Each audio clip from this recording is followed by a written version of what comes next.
Bonjour, bienvenue à cette nouvelle émission du combat spirituel. Aujourd'hui, nous allons poursuivre l'émission précédente qui était la sorcellerie.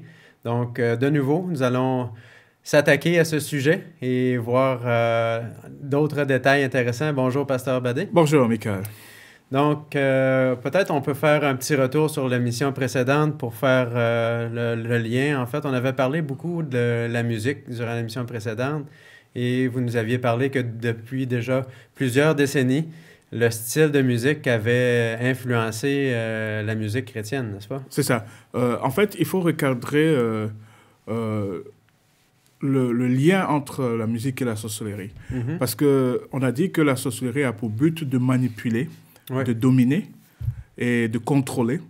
Donc, on a aussi rappelé que dans les années 60, 70, 80, la musique a évolué jusqu'à arriver aux messages subliminaux, où des textes sont renversés et ça passe dans les bandes et le message est perçu sans trop de conscience réelle par les auditeurs. Donc, la musique est un lien très fort que la sorcellerie utilise. Une musique à côté de vous peut créer une certaine influence sur vous.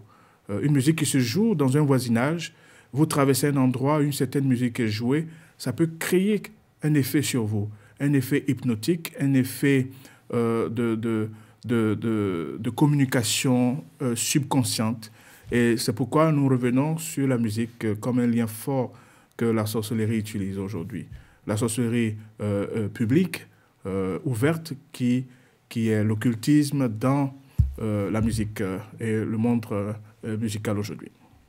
Et la musique, on le sait, on la trouve partout. Et oui. Par exemple, un chrétien veut faire de l'exercice, il va aller au gym et il va trouver toutes sortes de musique qui ne conviendra pas nécessairement. Alors, on doit se trouver des trucs, peut-être se mettre des appareils, écouter de la musique ou écouter un message parce qu'on on est influencé par ça, n'est-ce pas? Effectivement. Le thème même de ces émissions, c'est le combat spirituel. Et on n'a pas à lutter contre la chair et le sang. Donc, partout où vous allez être en contact avec ce genre de musique, il faut tout de suite aussi créer une musique de contre-attaque. Il faut commencer à chanter un cantique pour annuler l'effet de cette musique. Et les cantiques, c'est chanter, c'est prier de foi. Et la foi vient de ce qu'on entend, et ce qu'on entend vient de la parole de Dieu. Donc, chaque fois que vous entendez une musique qui ne correspond pas à vos convictions, il faut chanter une musique contraire pour repousser cette musique, pour recréer cet effet de conflit qui est nécessaire dans le combat spirituel. Donc, soit vous partez avec votre propre musique dans le gym, si ce n'est pas un gym chrétien où vous ne pouvez pas demander au promoteur ou au propriétaire de changer la musique, vous partez avec votre propre musique que vous mettez à votre oreille. Et dans la rue, quand vous entendez certaine musique, ou dans des moyens de transport comme le bus, comme le taxi public, il joue sa musique.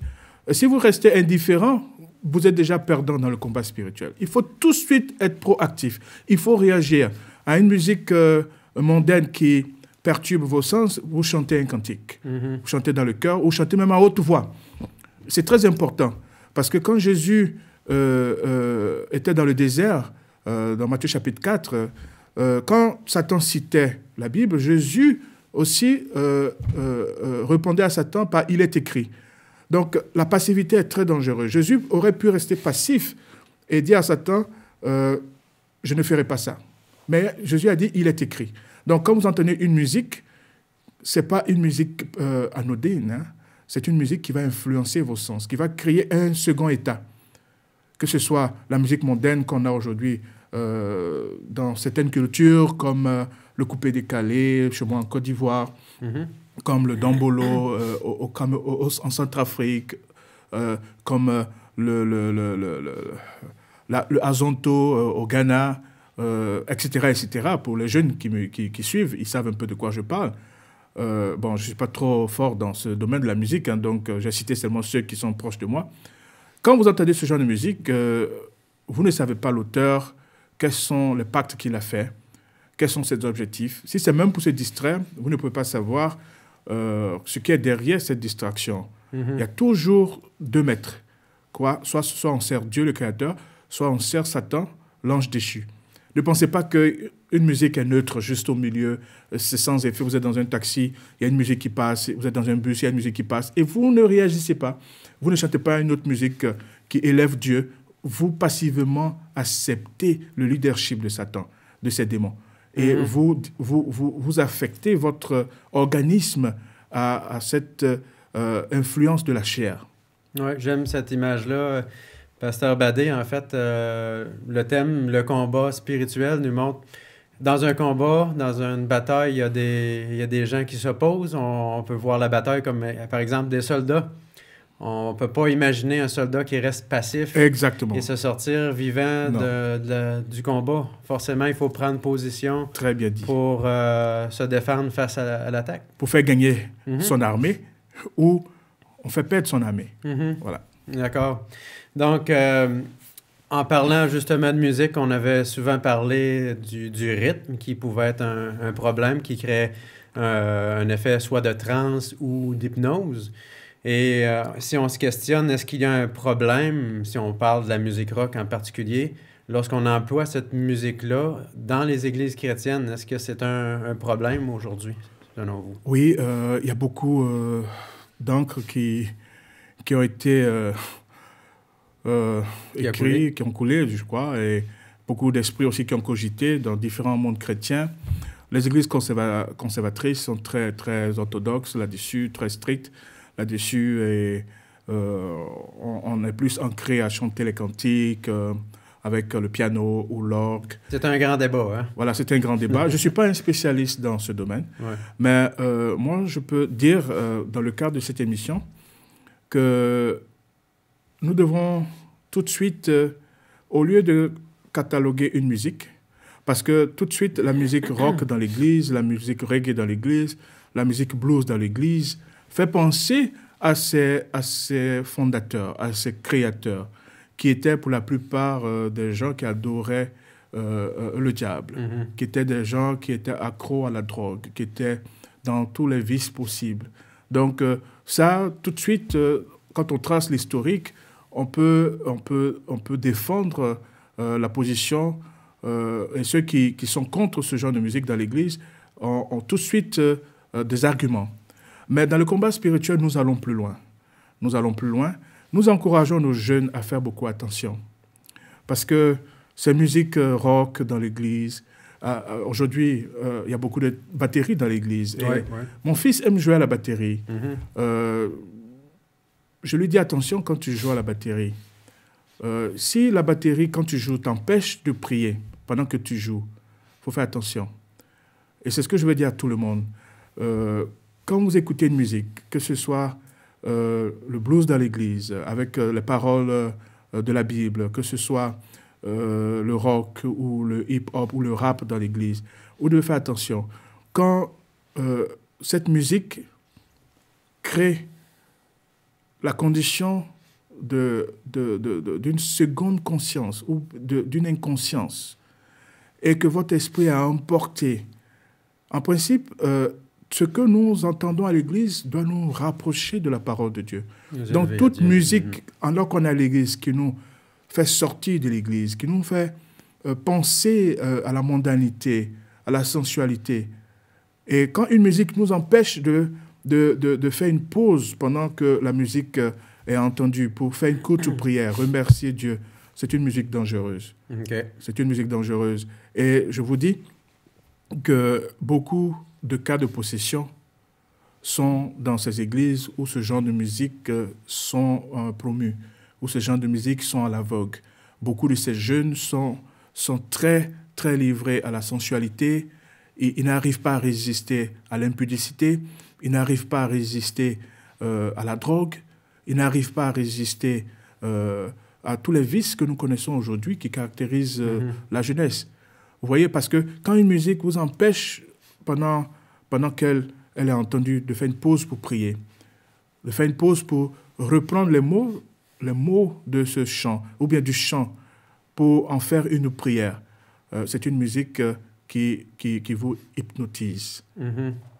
Les trans sont plus en Afrique.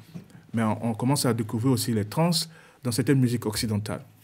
D'ailleurs, c'est bien connu, la science démontre aujourd'hui que ce type de rythme-là, que Satan, vous l'avez dit dans l'émission précédente, est un directeur de chorale, donc il connaît bien la musique.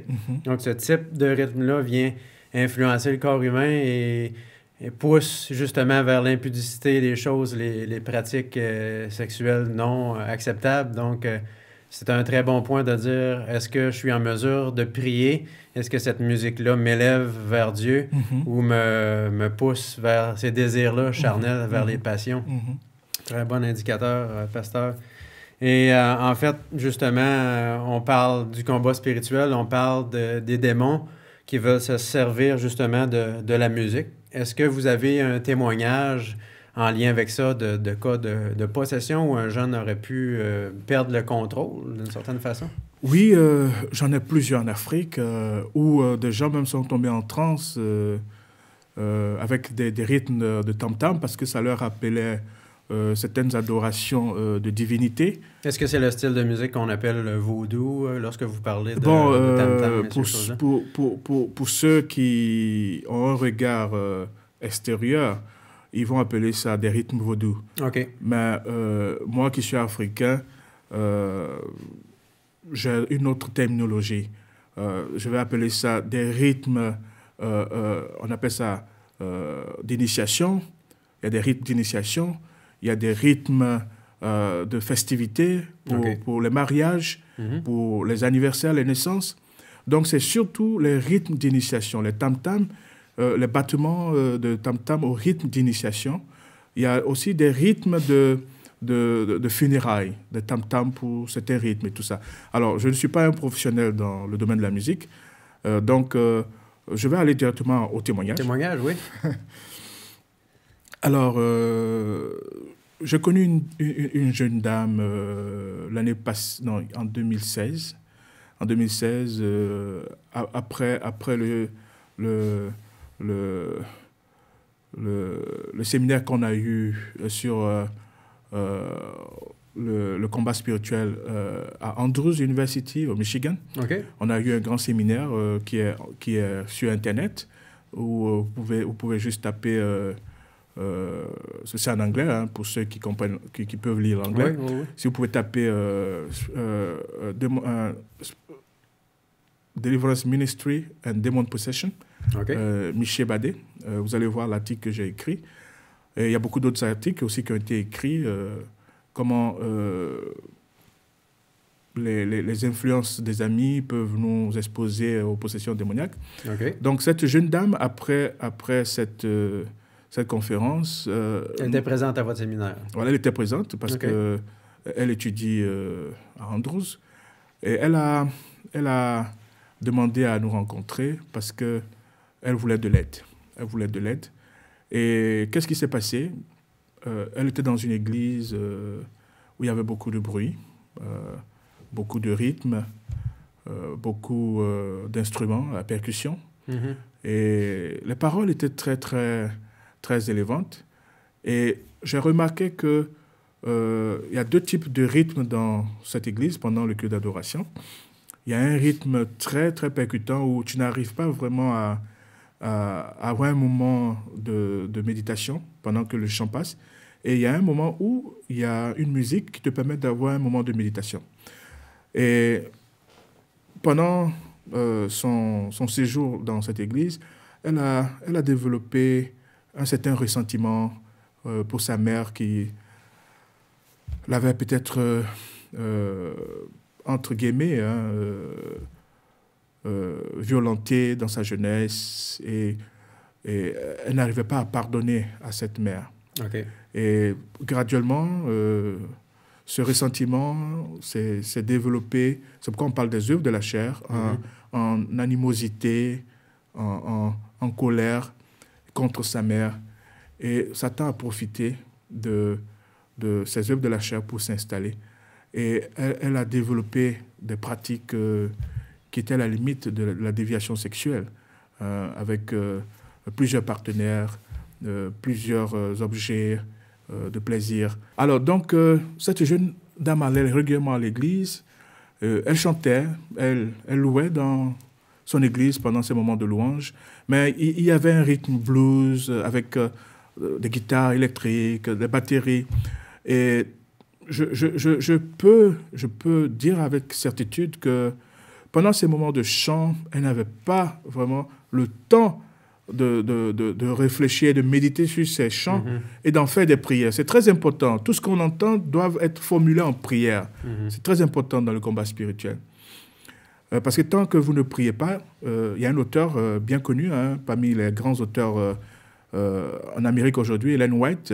Elle est parmi les 2 ou 3 meilleurs auteurs, ceux qui ont été les plus prolifiques depuis le 19e siècle. Oui. Elle a dit qu'il y a des prières, non, il y a des choses, pardon, que Dieu ne ferait pas si nous ne les demandons pas dans la prière. Et ça, c'est très vrai pour le combat spirituel. Ces anges déchus discutent, comme Satan a discuté avec Dieu dans le cas de Job. Ces anges discutent quand nous prions de façon superficielle. Donc, je suis sûr que cette jeune dame n'avait pas eu le temps de prier par rapport à tout ce ressentiment pendant qu'elle était là, pendant qu'elle écoutait un chant. Un chant doit nous amener à faire une introspection. Seigneur, j'ai du ressentiment pour ma mère, voilà ce que ce chant me dit. Donne-moi la force pour pardonner à ma mère, pour oublier tout ce qu'elle m'a fait dans ma jeunesse. Donc, elle a développé cela et les démons se sont installés. Et un jour, elle a reçu ses camarades de classe chez elle pendant une séance de prière. Et pendant que ses camarades priaient, elle a commencé à ricaner, à rigoler, à haute voix, avec une voix masculine. Et ses camarades étaient surpris. Elles ont dit, mais écoutez... pourquoi tu te moques de nous? Nous sommes en train de prier là et tu te moques de nous. Ça, c'est un esprit de moquerie qui se manifeste là. Et ses camarades, qui étaient que des dames, elles ont entendu une voix masculine qui leur a dit « Ce n'est pas elle qui rit ». Et tout de suite, ses camarades ont eu peur. Elles ont eu peur. Il y avait des Américaines, il y avait des jeunes dames d'origine hispanique et il y avait une jeune dame d'origine africaine. Et tout de suite, elle a su qu'elles étaient en présence d'un mauvais esprit. J'ai entendu la voix du démon parler au travers de... Et elles ont commencé à prier Dieu de faire taire ce mauvais esprit et d'intervenir. Donc voilà comment cette jeune dame a souffert. Et d'après la première expérience, ça a duré 7 heures. Et quand elle est venue nous voir, elle voulait que des gens plus expérimentés l'aident à sortir de cette possession démoniaque. C'est ainsi que moi et d'autres collègues, nous avons prié pour cette dame. Et par la grâce de Dieu, sa vie a changé. Elle a arrêté ses multiples partenaires sexuels. Elle est en train de se former et avec la joie d'avoir pardonné à sa mère. Et c'est une créature régénérée. C'est pourquoi Jésus a dit, il est venu pour libérer les captifs. Et cette jeune dame a été libérée par la grâce de Dieu. Amen. Merci pour ce beau témoignage. Et en fait, vous nous avez parlé aussi que la musique crée parfois ces cas d'hypnose ou de transe. En fait, au Québec, les hypnotiseurs sont populaires. Les gens sont prêts à acheter des billets, aller se divertir, voir ces gens-là en spectacle. On a même ici au Québec, en fait, une école de formation professionnelle en hypnotisme. On forme des thérapeutes de niveau universitaire. Donc, on dit que l'hypnotisme, en réalité, c'est un problème, n'est-ce pas? Oui, je ne vais pas rentrer dans la dimension scientifique parce que la science même n'a pas fini de comprendre l'hypnose, comment cet état second peut être créé, comment l'activité cérébrale, l'imagerie du subconscient, du cerveau indépendant, du cortex cérébral. Je ne vais pas rentrer dans ces débats. Il y a beaucoup de recherches qui se font. Ce que je vais dire, c'est ceci. Je ne pense pas qu'un chrétien volontairement irait à une séance d'hypnotisme. Pourquoi? Parce que là, tu perds ta conscience, ta lucidité. Ouais. Alors que tout ce qui n'est pas le fruit d'une conviction, d'après Romains 14, est un péché. Donc, je ne pense pas que beaucoup de chrétiens seraient intéressés. Mais si certains chrétiens sont en train de considérer cette possibilité, nous allons les encourager à revoir leurs décisions. Parce qu'il n'y a pas un meilleur moyen de se faire exposer aux influences démoniaques par une pratique où on est dans un état pseudo-conscient et où on est manipulé par des suggestions. et on peut tout recevoir à ces moments-là. Donc, nous n'allons pas encourager cela. Et si on regarde d'un autre point de vue, quelle autre pratique culturelle pourrait justement nous exposer aux démons? Parce qu'en tant que chrétien, c'est ce qu'on veut fermer, ces portes-là qui nous exposent à cette puissance-là. Oui, pour mes frères africains et pour ceux qui sont intéressés aussi à plusieurs cultures, il y a beaucoup de rituels. Par exemple, la vénération des ancêtres, ça c'est une pratique qui peut ouvrir la porte dans notre vie à des présences démoniaques. Quand on vénère les ancêtres, quand on visite les parents et ils nous disent on va faire tel sacrifice pour un parent, souvent par respect culturel, on ne dit pas non à ses parents. Et on ne sait pas qu'on s'expose à des démons très forts, très puissants, qui vont détruire notre avenir, détruire tout ce qui nous est cher, notre mariage, notre santé, nos ressources financières. Donc, il y a l'adoration ou la vénération des ancêtres. Il y a les rituels de passage qui sont très fréquents dans certaines cultures où, pour atteindre un certain âge mature, il y a des initiations qui sont faites. Il faut faire attention à ces rituels de passage. Il faut faire attention aux rites de naissance, souvent. Dans certaines cultures, on donne des noms de parents à certains enfants pour reconnaître ou pour perpétrer un parent. On donne le nom d'une tante, d'une grand-mère à un enfant sans prendre le temps de voir l'implication spirituelle. Vous donnez le nom d'une personne qui a été dédiée ou qui a dédié sa vie à des esprits. Vous invitez ces esprits par droit de passage de nom dans la vie de cet enfant. Et beaucoup de chrétiens africains font ces pratiques.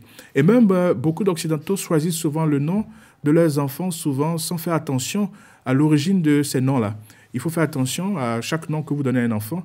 Vous ne savez pas, si vous étudiez dans l'origine de certains noms sont des noms de martyrs, des noms de personnes religieuses, des noms des gens qui ont toute une histoire.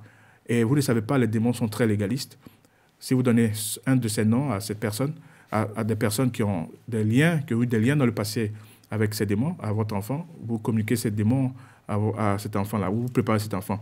Il y a le mariage spirituel qui devient aujourd'hui un phénomène très, très récurrent. C'est ce qu'on appelle l'union entre un être humain et un démon.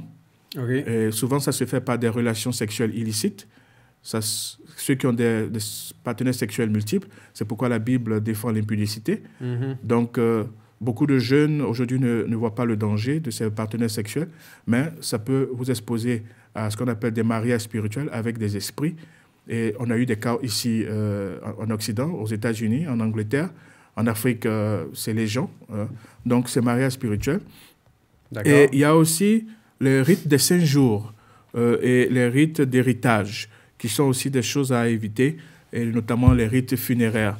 Tous ces rites traditionnels sont à éviter pour certaines cultures où ces pratiques sont très accentuées. OK.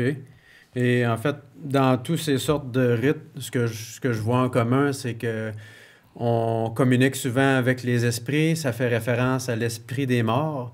Et la parole de Dieu est claire. On ne doit pas communiquer avec les morts ou faire quoi que ce soit en lien avec ça. On ne fait qu'attirer les démons, n'est-ce pas? Exactement. Tu as dit juste, parce que tous ces rituels, ces pratiques font appel aux morts. Et la Bible est catégorique. Lisons par exemple Ecclésiaste chapitre 9, verset 5. Et, les vivants, en effet, savent qu'ils mourront, mais les morts ne savent rien. Et il n'y a pour eux plus de salaire, puisque leur mémoire est oubliée.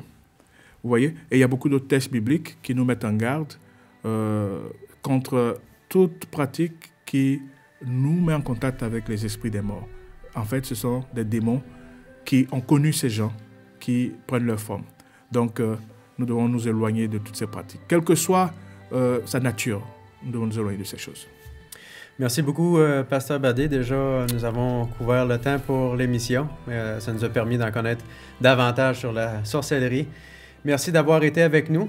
Et si les morts ne savent rien, Dieu sait tout et Dieu, lui, est vivant. Il est toujours prêt à aider ceux qui veulent se délivrer des démons et justement mettre en pratique des bonnes pratiques chrétiennes, des bons choix de musique pour faire en sorte qu'on soit plus près de Dieu. Revenez-nous pour une prochaine émission sur le combat spirituel. Merci d'avoir été avec nous. Amen. Merci.